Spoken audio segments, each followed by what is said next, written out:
Buenos días. Hoy quiero compartir con ustedes en este tiempo de ayuno una inquietud que tengo y es en relación de dónde nacen los grandes desafíos. Para eso quiero que vayas a tu Biblia a Marcos capítulo 8, versículo del 1 al 10. Ese es el texto que vamos a estar compartiendo en esta mañana. Y es que muchos de los grandes desafíos o muchos de los desafíos que tiene el ser humano necesariamente no nacen de cosas buenas. Muchos nacen de la ambición del ser humano, muchos nacen de la obligación de hacer cosas o del compromiso. Pero cuando Dios vio que el hombre en Génesis capítulo 3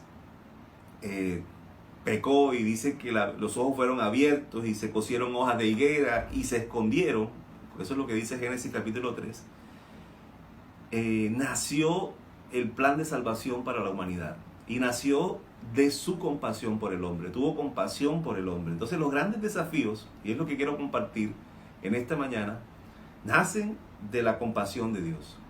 Dios siente compasión por el hombre y lo rescata y busca la manera de salvarlo. Los textos narrativos como el que vamos a leer ahorita del Nuevo Testamento, de los Evangelios, necesariamente no son una fórmula mágica para hacer cosas. Y mucha gente los ha interpretado así, pero no son una fórmula mágica. Lo que sí hacen es que nos inspiran. Mucha gente toma estos textos como una fórmula mágica, por ejemplo, cuando dice que va a hacer una liberación, entonces le preguntan siempre al demonio que si cómo se llama, o mucha gente toma esto como situaciones, son relatos realmente, pero estos relatos nos motivan a actuar de la misma forma, en similitud, pero en similitud de nuestra fe. Y yo quisiera esta mañana que ustedes me acompañaran a Marcos capítulo 8, versículo 1. Voy a leer del versículo 1 al versículo 10 la historia de la alimentación de los 4,000. Así la titula la Biblia. Entonces, en aquellos días, como había gran multitud y no tenían que comer, Jesús llamó a sus discípulos y les dijo: tengo compasión de la gente, porque ya hace 3 días que están conmigo y no tienen que comer. Y si los enviare en ayunas a sus casas, se desmayarán en el camino, pues algunos de ellos han venido de lejos. Versículo 4. Sus discípulos le respondieron: ¿de dónde nos podrá alguien saciar de pan a estos aquí en el desierto? ¿De dónde podrá alguien saciar de pan a estos aquí en el desierto? Y él les preguntó: ¿cuántos panes tienes? Ellos dijeron 7. Entonces mandó a la multitud que se recostase en tierra, y tomando los 7 panes, habiendo dado gracias, los partió y dio a sus discípulos para que los pusieran delante de ellos. Y los pusieron delante de la multitud. Tenían también unos pocos pececillos, y los bendijo, y mandó que también los pusieran delante. Y comieron y se saciaron y recogieron de los pedazos que habían sobrado 7 canastas. Y el versículo 9 dice que eran los que comieron como 4,000. Y los despidió. Y el versículo 10 final dice: y luego entrando en la barca con sus discípulos, vino a la región de Dalmanuta. El contexto de este pasaje es diferente al de la alimentación de los 5,000. Seguramente nosotros nos imaginamos que este es el mismo texto, pero no es cierto, no es el mismo texto. De hecho, el mismo Marcos, en el capítulo 6, relata la historia de la alimentación de los 5,000. La pregunta que uno se hace cuando uno lee el relato y que a uno le parece interesante es: ¿de dónde salió tanta gente?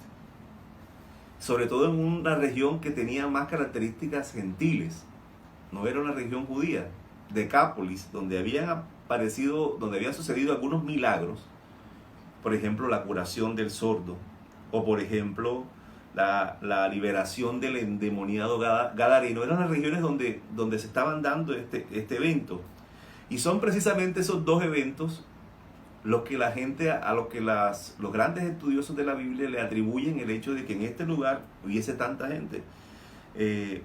Precisamente la curación del sordo, que está en el capítulo 7, cuando les manda a que no digan nada. Cuando Jesús hace la sanidad sobre el sordo, le dice: no digan nada. ¿Pero qué hicieron?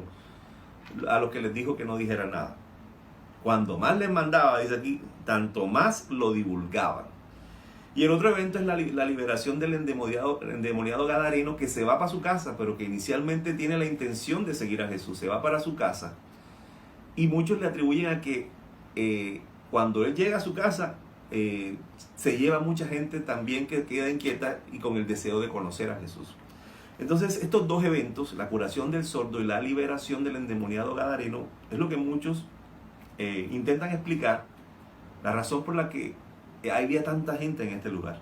Jesús viene hablando de comida hace rato, en relación con el contexto, habla de la alimentación de los 5,000 en el capítulo 6, de la levadura de los fariseos, por ejemplo, y de la mujer sirofenicia, que dice que aún las migajas que caen de la mesa le son suficientes. Jesús se da cuenta de un pequeño detalle de los discípulos, y es que los discípulos no habían notado que la multitud no tenía que comer. Y yo quiero decirte esta mañana que de las cosas pequeñas de nuestra vida, Jesús se da cuenta, Dios se da cuenta de las cosas pequeñas de nuestra vida, de las cosas que no pueden pasar desapercibidas. Quizás pasan desapercibidas para la familia de nosotros, quizás pasan desapercibidas para mucha gente, pero de esas cosas pequeñas Dios se da cuenta. Y se da cuenta tanto que no tenemos que hacer tanta bulla, que no tenemos que estar publicando en redes sociales lo que hacemos por las personas, que no tenemos que estar publicando en redes sociales lo que muchas veces que cantamos en la iglesia, que hacemos esto. No tenemos que estar haciendo tanta bulla de nuestro quehacer en Dios, porque Dios mismo se da cuenta de esas cosas pequeñas. Dice que Jesús llamó a sus discípulos, versículo 1, y les dijo: tengo compasión de la gente, porque ya hace 3 días que están conmigo y no tienen que comer. Y si los enviaren ayunas, seguramente, pobrecito, dice aquí, se van a desmayar en el camino, pues algunos de ellos han venido de muy lejos. Es interesante ver cómo los grandes desafíos que Jesús pone en el corazón de nosotros nacen de la compasión de Él, nazcan de la compasión que Él siente por la gente. Y Él lo dijo en Mateo, ese pasaje famoso, Mateo capítulo 9, versículo 36. Al ver las multitudes, dice, tuvo compasión de ellas. ¿Por qué? Dice, porque estaban desamparadas y dispersas como ovejas que no tienen pastor. El reto ya era muy grande. Cuando Jesús ve las multitudes y dice, aquí no hay pastores, el reto ya era muy grande, pero con una motivación que no es correcta, como la que seguramente sintieron los discípulos cuando vieron tantas multitudes a su alrededor. Es la receta perfecta para el fracaso. Me encanta que Jesús comparte esa mirada de compasión con sus discípulos y les llama y les dice, vengan. Los llamó, dice el texto en la narración. Tengo compasión de la gente. Y ese tengo compasión de la gente es, ustedes deberían estar sintiendo lo mismo. Ustedes deberían estar experimentando lo mismo que yo estoy experimentando por esta gente. Si su motivación es correcta, ese es el único sentimiento que debería estar apareciendo en sus corazones. Quizás tenemos grandes retos en Dios. Quizás tenemos cosas que hemos emprendido y que se han quedado a la mitad en Dios. Y es posible que estas cosas se han quedado allí porque no tenemos la motivación correcta. Es posible que no tengamos el mismo sentir de Dios al hacerlas. Y esa es la razón por la que se han quedado a la mitad. Y esa es la razón por la que no han podido avanzar, porque no parten de la compasión de Dios. Y es que los grandes retos, y no me canso de decirlo esta mañana porque es el centro de nuestro mensaje, nacen de la compasión de Dios. Los grandes desafíos que nosotros tenemos nacen de la compasión de Dios. Sus discípulos entonces, entendiendo el mensaje que Jesús les manda, responden. Y responden con una pregunta. La pregunta es la pregunta que nos haríamos todos. ¿De dónde podrás a alguien saciar de pan a estos aquí en el desierto? Es como diciéndole, Señor, ¿de dónde alguien puede solucionar semejante problema? Porque es un problema que tiene una logística impresionante. Nosotros no podemos solucionar esto. Sus discípulos le responden en la manera en que muchos de nosotros seguramente responderían. ¿De dónde yo voy a sacar comida para esta gente? Pues nosotros también tenemos aquí 3 días, tenemos varios días y nosotros no hemos tenido la comida que necesitamos. ¿Qué vamos a hacer nosotros si ni para nosotros tenemos? Ahora piensen en el lugar donde están, en el desierto no hay muchos recursos. Pero aún si hubiesen tenido recursos, todavía la tarea era bastante fuerte. Podemos pensar que es normal que los discípulos se expresen así.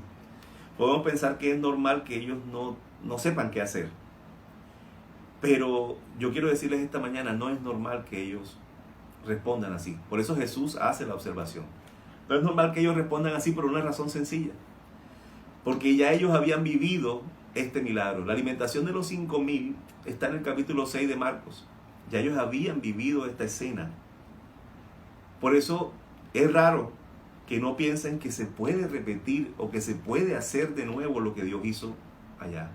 ¿Y cuántas veces nosotros nos pasa lo mismo, que no entendemos lo que Dios está haciendo? ¿Cuántas veces a nosotros nos pasa lo mismo, que en nuestra familia hemos visto cómo Dios nos ha sacado y nos ha librado de muchas cosas? Pero cuando nos pasa la situación otra vez, dudamos otra vez. Creemos que no lo puede hacer nuevamente. Porque es que ya nos salvó una vez. Porque es que ya nos liberó una vez. Y Él puede hacerlo otra vez. Jesús le responde a ellos con una pregunta. Si usted es un buen lector y juicioso del Evangelio, se va a dar cuenta que Jesús suele responder con preguntas a las preguntas que le hacen. Si no, recuerde cuando le preguntan que si era necesario dar tributos al César. Y Él pregunta, ¿y de quién es la moneda? ¿Qué tiene la moneda? Entonces, siempre responde a las preguntas con preguntas. Cuando, por ejemplo, el joven rico le pregunta al Señor, ¿qué haré para heredar la vida eterna?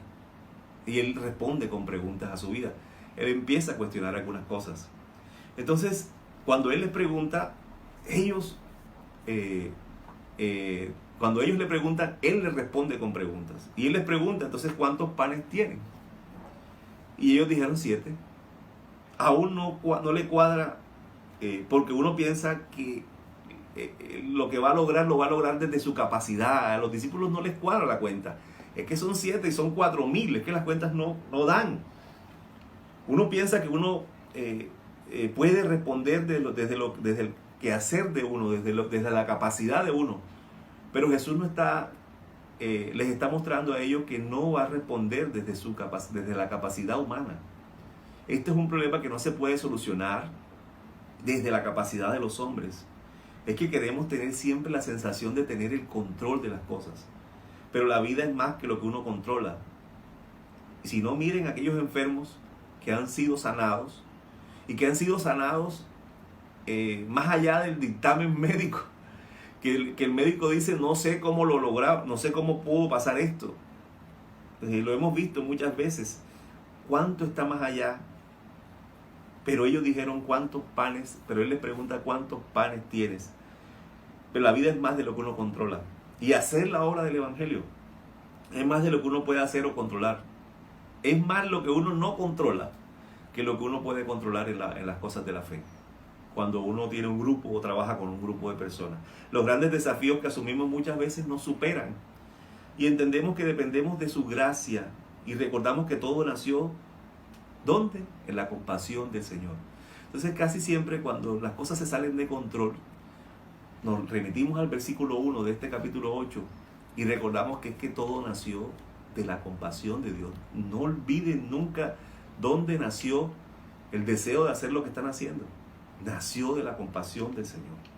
Entonces les mandó a la multitud que se recostasen en tierra, y tomando los 7 panes y habiendo dado gracias, los partió y dio a sus discípulos para que los pusieran delante, y los pusieron delante de la multitud.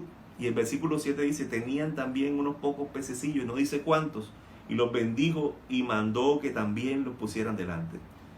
Si usted piensa en su vida, hace unos años, usted ha podido llegar donde ha llegado por sus méritos o sus capacidades, seguramente usted está equivocado. No se imagina ustedes cómo hemos llegado, cómo nosotros hemos llegado donde estamos. Usted no se imagina cómo su familia llegó al lugar donde está. Porque es que no alcanzaban los pececillos. Porque es que no alcanzaban los panes. Es que no era posible que se lograra. Estábamos caminando ahorita por aquí, por el barrio Los Alpes, y nos acordamos que hace un tiempo caminábamos por aquí pero no tenemos todas las cosas que tenemos ahora, y no tenemos demasiado, pero Dios ha sido bueno. Cuando uno mira hacia atrás, uno lo que puede ver es que Dios ha sido fiel con nosotros, que no nos abandonó, que quizás pensamos que no nos iba a alcanzar, en un momento pensamos que no nos iba a dar, que las cuentas no cuadraban, pero Dios sí fue fiel con nosotros, y Dios sí nos ha dado. Es donde esos 7 panes entonces toman relevancia, toman importancia, porque pensamos como los discípulos, no nos va a alcanzar. Y es interesante cuando uno mira atrás y cuando uno piensa, ¿de dónde me ha traído el Señor? Es increíble todo lo que el Señor tenía ya preparado. Es increíble. Cuando Él vio a la multitud y ya les había dicho que tuvo compasión de ellos, ya Él sabía que iba a hacer este milagro. Pero ellos no se imaginaron nunca. Quizás nosotros en esta mañana tenemos poco en las manos. Quizás nosotros tenemos poco y sentimos que es poco. Pero yo quiero decirte esta mañana que eso que tú consideras que es poco en las manos de Dios tiene mucha relevancia. Eso que tú consideras que es poco, Moisés se paró y tenía una vara en la mano y tenía enfrente el mar. Y pensaría, me imagino que es poco, pero es que la vara, es que la fe, es que lo que tenemos, lo poco que tenemos en las manos de Dios, sí tiene importancia, sí tiene relevancia, sí toma una relevancia mayor. Dice que comieron y se saciaron y que recogieron los pedazos que habían sobrado. 7 canastas recogieron. Y que eran los que lo comieron como unos 4,000 personas. Y los despidió. Y luego dice que entrando en su barca con sus discípulos vino a la región de Dalmanuta. Entonces, algunos de nosotros tenemos dificultad con esa palabra saciarse porque pensamos que Dios es un Dios mezquino. Y Dios definitivamente da más de lo que nosotros esperamos. Dios no es un Dios tacaño, no dice, mira que lo voy a dar, les voy a dar un pedacito, sino que tanto en el milagro como en el milagro de los 5,000, lo que les dio les sobró. O sea, cuando Dios va a dar no se mide en ese sentido. Cuando Dios va a dar siempre sobra. Cuando Dios va a dar no es medido, siempre da en abundancia. Dios no nos da aquello que nosotros necesitamos únicamente. Dios siempre da más. Usualmente nos da más de lo que uno se puede imaginar. Dios no es un Dios medido con nosotros. Y si tú miras tu casa y miras tu familia hoy, miras tu alrededor, seguramente habrás pensado, esto que yo he logrado, lo he logrado con mucho esfuerzo. Y puede que sí, lo has logrado con mucho esfuerzo, pero ¿sabes una cosa? No pensaste que lo pudieras lograr, no pensaste que pudieses llegar. Y quiero decirte algo esta mañana, no lo has logrado por tu capacidad. Lo has logrado porque Dios es bueno. Lo has logrado porque Dios te ha dado más abundantemente de lo que tú piensas. No es momento de sacar orgullo y decir en el corazón, ya he logrado bastante, no. Es el momento de decirle al Señor gracias porque yo jamás pensé que tú ibas a darnos como nos diste. Y yo quiero esta mañana concluir este mensaje, este corto mensaje que hemos querido compartir esta mañana en este tiempo de ayuno. Invitarles primero a mirar con compasión el entorno. Miremos que no se nos vuelva paisaje lo que estamos viendo alrededor. Que ya hemos visto bastante dolor alrededor, pero que no se nos vuelva paisaje. Y eso debería llevarnos no solamente a compadecernos, porque hasta ahí ya a veces llega nuestro buen corazón, hasta compadecernos, debería llevarnos a actuar. Dios nos invita a tener una mirada compasiva, pero Dios también nos invita a actuar. Y esta mañana quiero reiterar el mensaje de seguir viendo a nuestro alrededor como Dios mira, con compasión a las personas que están alrededor, para poder tener el efecto que se merece, o el efecto que esperamos. Necesitamos ver con la mirada que Dios ve. Quizás has visto que no se ha podido lograr lo que has emprendido, o que no has visto el resultado del esfuerzo que has hecho. Y yo quiero decirte esta mañana que Dios nos invita a actuar de una forma distinta. Que nos invita primero a que revisemos de dónde parte realmente nuestro deseo, nuestra intención, la intención más profunda de tu corazón, en el ministerio, en tu trabajo, en tu casa, en tu familia. ¿De dónde nace? ¿Nace de la compasión de Dios sobre esas personas o nace de nuestra ambición? Segundo, el texto nos invita a pensar lo que tenemos en nuestras manos también. El texto nos anima. Cuando uno lee estos textos, uno se anima porque con poco se logró bastante. El texto nos anima a pensar que lo que tenemos en nuestra mano es suficiente si Dios interviene en nuestra vida. Es suficiente para avanzar. Con lo que uno tiene en la mano puede lograr muchas cosas. Y quitando la idea de nosotros de que no nos alcanza, de que no sé cómo lo vamos a lograr. Eso, cuando uno tiene en las manos eso que tiene, la fe que tiene, cuando uno tiene, no pienses que lo que tienes en tu mano hoy es poco. Lo que tienes en tu mano es lo necesario para que Dios pueda hacer el trabajo en tu vida. Y finalmente, la tercera invitación: Dios no es un Dios medido, Dios no es un Dios tacaño. Dios es un Dios de abundancia, es un Dios que da y lo hace con amor y sin medida. Y eso es lo que ha hecho con nosotros. Y lo que hemos logrado y lo que tenemos hoy no lo hemos logrado con nuestros esfuerzos. Lo hemos logrado porque su gracia lo ha permitido. ¿Saben que la canasta de la que hablan aquí, en el término original, en el término griego original, es el mismo término que usa cuando dice que bajaron a Pablo en una canasta? O sea, no era una canastica de pan, era una canasta donde cabía una persona. Así que la abundancia de lo que sobró aquí en esta comida es impresionante. Ese es el actuar de Dios. Me encanta que no fue medido Dios cuando les multiplicó. Cuando Dios nos ha multiplicado a nosotros, no ha sido medido. Nos ha dado más de lo que merecemos o nos ha dado más de lo que necesitamos. Y yo quiero darle gracias a Dios por tu vida esta mañana. Quizás porque muchas cosas están pasando alrededor tuyo y no se han dado las cosas como tú esperas. Y yo quiero que oremos esta mañana porque Dios pueda traer a nuestro corazón el deseo de pensar que todo lo que hemos emprendido en Él se ha emprendido por su compasión y ha nacido de la compasión de Él. Señor, te damos gracias esta mañana. Gracias por tu palabra, porque no es una fórmula mágica, Señor. No es que nosotros ahora oremos por los panes y se multipliquen.